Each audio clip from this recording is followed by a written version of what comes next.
ஷே விஸ்டோ பிரம்மா எப்பா approval வாங்குதான்லப்பா. Approval பூரா பில்டிங்கு பூரா அப்ரூவல் எங்கே வாங்குதான்? பஞ்சாயத்து போர்டில் தாசில்தார், விவோ, கலெக்டர் அனைத்து எல்லாம் ஒன்று போடுதானா? இப்போ எல்லாம் ஒன்று சட்டையை அவுத்து விட்டு முதுவை பிச்சு பிரித்து எடுத்து போடுவார். எல்லாமே நியமித்து பூரா பேப்பரை விட்டு அமுக்கி கொண்டே போகிறான். அப்ரூவல் வாங்குறதுக்கு கேட்கான்.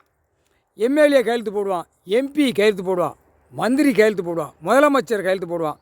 கீழே பஞ்சாயத்து போர்ட்டில் உட்கார வச்சு வீல் சேரில் உட்காந்து எல்லா ஒன்றும் கையெழுத்து போடுதானா? இப்போ அனைத்து உள்ளே வந்துட்டானா?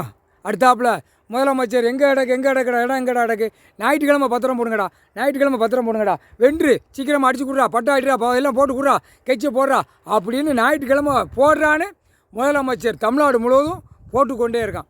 எல்லாமே நடக்கு. மறுநாள் தேதி தான் வரும். இன்று தேதி வராது, மறுநாள் தேதி. ஆனால் ஞாயிற்றுக்கிழமை அடிச்சிடுவான். அடித்து கிளியராக கம்ப்யூட்டரில் ஏற்றி வச்சுருவான். ஏற்றி வச்சு முடிச்சாச்சு. இந்த காகித பேப்பரை கொண்டா நான் வீட்டில் கொண்டு போய் என் பொண்டாட்டி புள்ள பேரம்பத்தி வரைக்கும் உள்ளே சொருவுதுன்னு இவன் சொல்லிடுவான். கொடுக்குறவன் நீ எந்த சொரிக்கோ, நான் எனக்கு அதை பூரா எழுதி கொடு, நான் பட்டா போடணும், பாறை போடணும், லேண்ட் அடிக்கணும், ஓடணுங்கிற ஓடுதான். அப்போ இவன் புரோக்கர் அப்படியே 4 கால் பாய்ச்சலில் ஓடுவான். குட்டுன்னு எங்கெங்கே காகித பேப்பர் வச்சுருக்கானோ அவனை பூரா கன்சல்ட் பண்ணுவான். பல கோடி 2ஆம் நம்பர் வியாபாரம் பார்க்கானா அவனை போய் கன்சல்ட் பண்ணுவான்.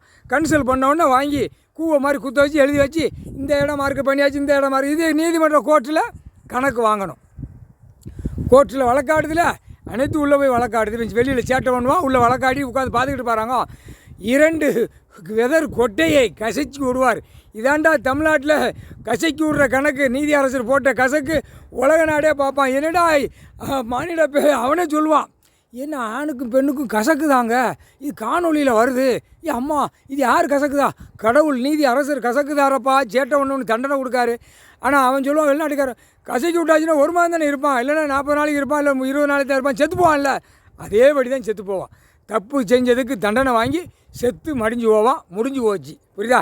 எரிப்புக்கு போகணும். எரிக்க சொல்லிட்டார் நீதி அரசர், எரிக்கணும். நீதிமன்ற கோர்ட்டில் காட்டுக்கப்பா. விதைக்கக்கூடாது. நான் மதமாக வச்சுட்டு தோண்டிதான் சமாதி கட்டுதேன் அப்படின்னானா ஒரு பக்கம் செதுக்கி விட்டு அந்த கூட்டத்தில் அப்படியே தையலை போட்டு விட்ருவான். முப்படை இராணுவம், வானரப்படை, 3/4 சத்தியம், நீதிமன்ற கோர்ட் அவமதிப்பு பூரா அப்புறம் வாங்கி தானே உள்ளே போய் வழக்காடுது.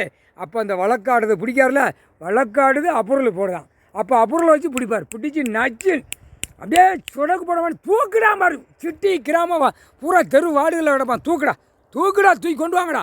அதுக்கு சிவப்புக்காக வண்டி நிற்கும், சிவப்பு கலரா ரெடியாக நிற்கும். போட்டு மூடாரம் போட்டு உள்ளே தூக்கி 100 எண்ணெய் 400 எண்ணெய் உள்ளே போட்டு திணிச்சு அள்ளி கொண்டு போடாமல் பாரு. அந்த நேரம் போடுவார் கணக்கு. ஐயா கொண்டு போடா, எம்எல்ஏ உள்ள இடக்கானா தூக்கி போடு, மந்திரி இடக்கானா தூக்கி போடு, டாக்டர் இடக்கானா தூக்கி போடுறா.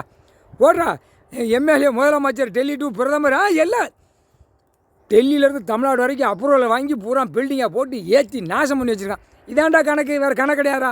நீதி அரசர் போட்ட கணக்கு 3/4 சத்தியம். அப்ரூவல் போட்டு கையெழுத்து போடுதான்ல, அவனுக்கு 2 ஆணுக்கும் பெண்ணுக்கும் கையெழுத்து போடுதா நசுக்கி கசக்கி கூழாக ஆக்கி விட்ருவார். அவ்வளோதான். 20 நாள் 30 நாள் 40 நாள் அப்புறம் செத்து போவான், மடிஞ்சுவான், அப்புறம் எரிப்பு போயிடுவான். முடிஞ்சு வச்சுடா, நீ செஞ்ச பாவம் நீயே வாங்கிட்டு ஓடுறா அப்படின்ட்டார். 3/4 சத்தியம்.